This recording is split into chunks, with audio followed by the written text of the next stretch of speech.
have to imagine that all of your experience writing plays and writing for TV, it all is cumulative and is informing this amazing Absolutely. novel experience.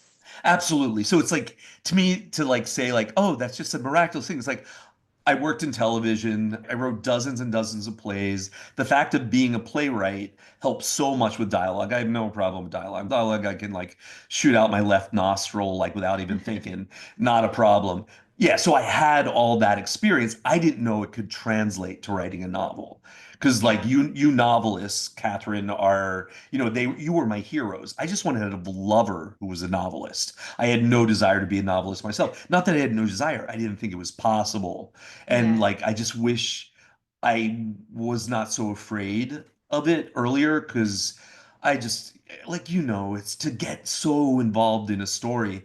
And what's cool about this, because it is now a history piece, Yeah. to have to go back to that period and like research the songs. There's a lot about music. There's actually a playlist available on Spotify that goes along with the book that my editor put together called the Disco Very Witches of cool. Fire Island Spotify playlist, which has all the songs in the book plus the inspiration songs that I used. And having to do that research, having to research the clothes they were wearing, what the colors they were wearing.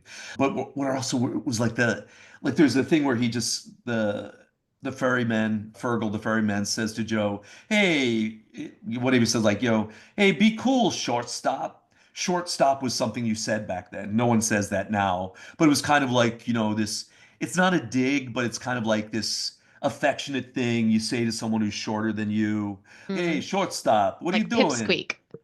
It's a little bit sexier than Pipsqueak. It's Oh, like, okay. it's more like, "Hey, buddy, what are you doing there? You big lug." Kind of more like that kind of thing. Mhm. And so it's like getting that kind of thing. Like they use the word rad, which we don't really. Some people use it because it's a cool thing to say now. I mean, cool thing like, oh, I'm being retro and saying rad. But Right. then it Yeah. was the thing you said.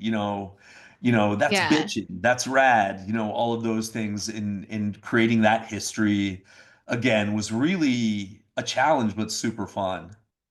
Yeah. And at what point when you were writing it, did you realize that you were writing a historical fiction piece versus just kind of going back to this story that you wanted to tell?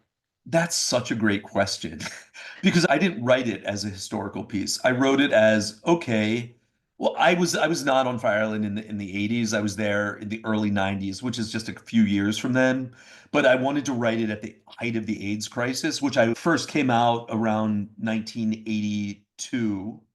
So the virus, was maybe 9 months old. The first time I went to a gay bar, there was a sign on the door about the gay cancer. So I never was sexual before the virus was out there.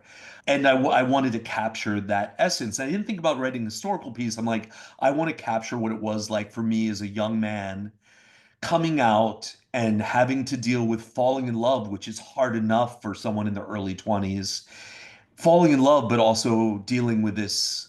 Will you face death if you are infected?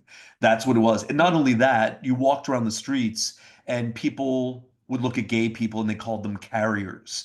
They made jokes like, how does a gay guy roller skate? Roll AIDS. Like, these Mm. awful, awful jokes. And you were looked at, people didn't want to be near you. And I wanted to kind of capture that moment.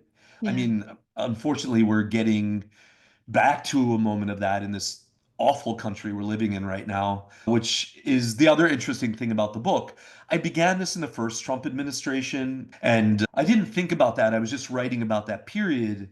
And there's this force, because it's a magical, realistic thing too. And there's this force in the book called the Great Darkness, which is that thing that, caused AIDS, that caused the hatred towards people with AIDS, but is everything that is opposite of loving and kindness. And the book speaks so much to the moment we're living now because Joe at the beginning of the book is just such a victim to the virus, to the hatred of the government for people with AIDS and people who are gay.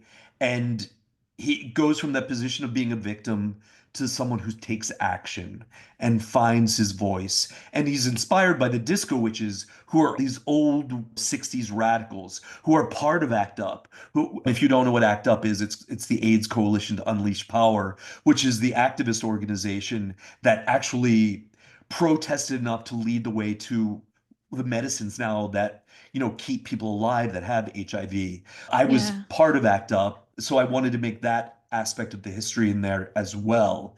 It is a history piece because that's a damn long time ago, but I didn't write it that way. I wrote it just to capture this moment of my own personal history, but now it's like being selected as like, one of their favorite history romances. Both New York Times and Goodreads like selected it as that Yeah. historical romances, queer historical romances for the New York Times.